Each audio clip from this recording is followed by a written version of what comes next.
An earlier video shared the data showing that religious people are happier than non-religious people, and I'll put a link to that video below. So that's great news.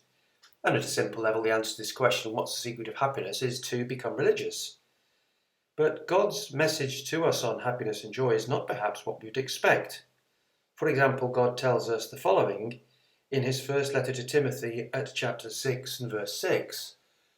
But godliness with contentment is great gain, for we brought nothing into the world and we can take nothing out of it. But if we have food and clothing, we will be content with that.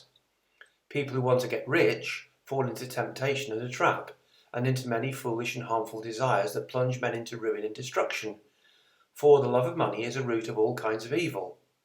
Some people, eager for money, have wandered from the faith and pierced themselves with many griefs.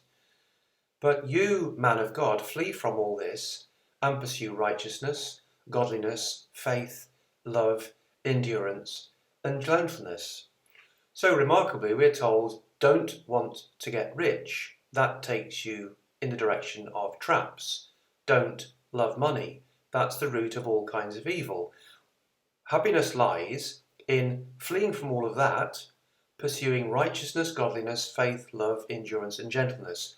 Quite remarkable, isn't it?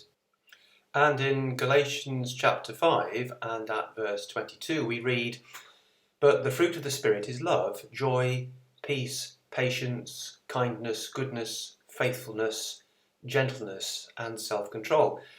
So this Spirit, this God-like way of behaving, is going to lead us to joy. So we clearly need to read God's message carefully and to understand what it is to be God-like so that we can become joyful and happy. And all of this is very different from what you would have thought before you read these words.